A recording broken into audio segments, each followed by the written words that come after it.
See that? Now, are you ready? Now listen to this. Now what did God say? He's going to shake the earth. Isn't that right? He's going to do what?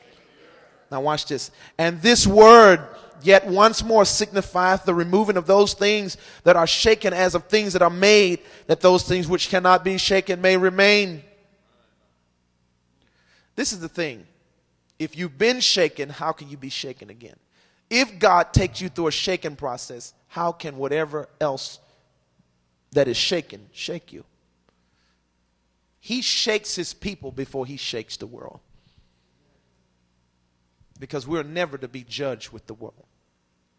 Do y'all hear that? Our chastisement happens separately from the world. We shouldn't be condemned or judged by God with the world, ever. It's separate. Lift your hands and say, God, I want to be a true son. Say it again. 28, read what it says. With me, loud, what it says. Wherefore, we receiving a kingdom. How many believe you've received the kingdom? Which what? Cannot be what? Moved. Let us have grace whereby we may serve God acceptably. How? With reverence and godly fear. For our God is a consuming fire. Here it gives the instruction of when God shakes the earth, how you must serve with him. The only people that's going to be working with God are reverential people. People who don't understand honor. We're not even talking about respect. We're not really even talking about honor.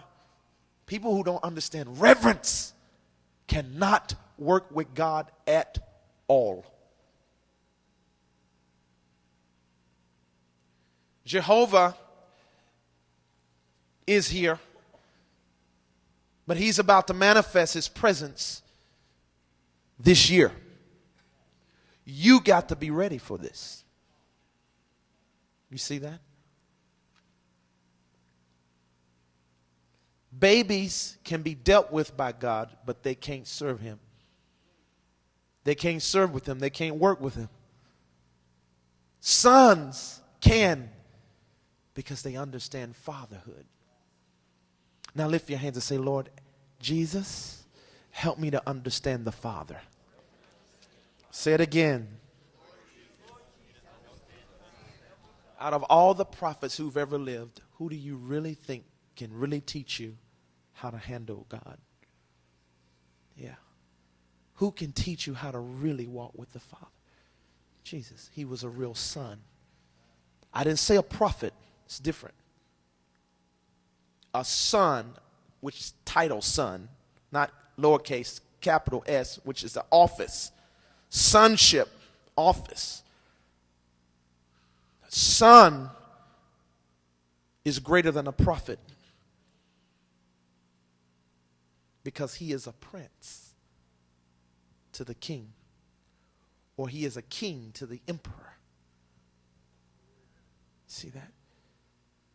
All of it is royalty. When you talk about sons, when everybody talks about sons, it never talk about church. It talk about heirs. When you talk about heirs and joint heirs, those words describe what's in a kingdom, not in a church. So when you start talking about sonship, you're talking about royalty. Your sonship is in the royal realm. Your prophetic office is in the church realm. They are two different things. Jesus was not only God's prophet, he was God's son.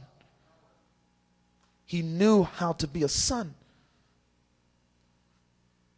And some of the prophets that were in the Old Testament came into sonship. A lot of them never did. They only stayed into their prophetic office. They never moved into sonship. It's a difference. Sonship is greater. This is what the world waits for. The church waits for a prophet. The world works for a son. It says that the creation, the earnestness, the greatest desire of the creation is yearning for the manifestation of who? Prophets? No. Apostles? No. Evangelists? No. Teachers? No. The world don't need another prophet. They don't need another apostle. They need a son. A full, mature son.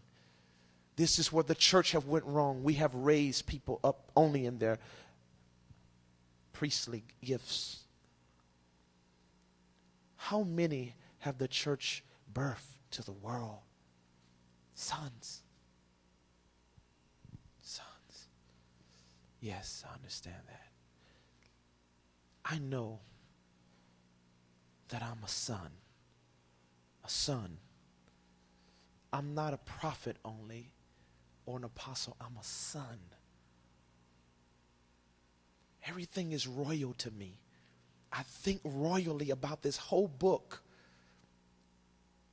My thought process is different. You know, when I was younger, I used to use my gifts.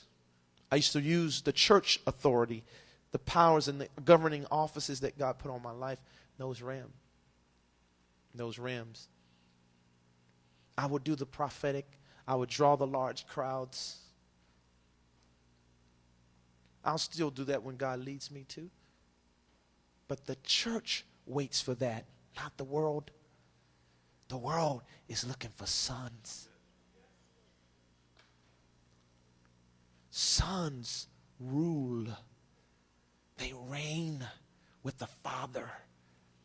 They have the ability and the maturity to work with the Father. And the earth wants and they desire. Let me say this. It's not about us.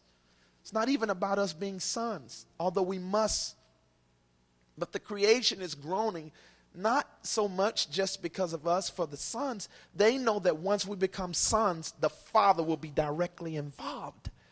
And they yearn for who created them. Who created the creation? God the Father did that. They are yearning for that. They know that once the sons get in place, the Father has to work. The Father has to operate and bless them. Do you see that? You must understand that your royalty is outside of the church. It's not in the church, it's outside.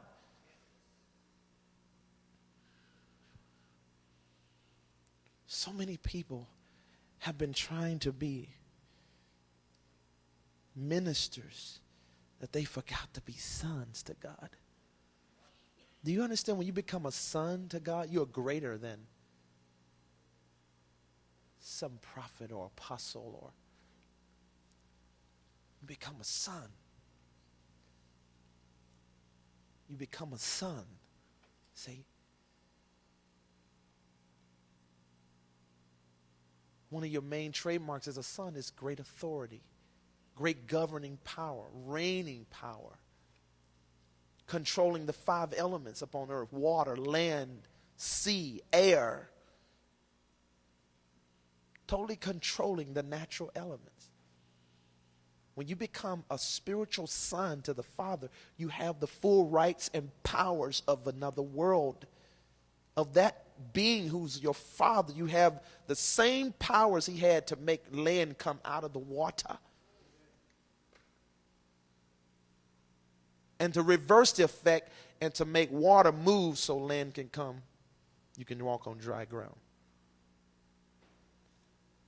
The splitting of the Red Sea was already done in the beginning when God says, let that land come up out of the water when he created the earth. That's the same power, people. Moses was a son.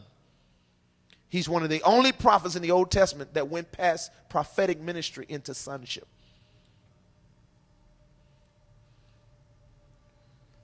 He was a son. That's why he called Israel, he says, thou art my son. Told that to Israel in Exodus, in Deuteronomy. Thou art my son. See that? I brought my son out of Egypt. See that? God is into sons. He says, you shall consider that all this discipline I've done with you in the wilderness, as a father chasteneth his son, so have I done you.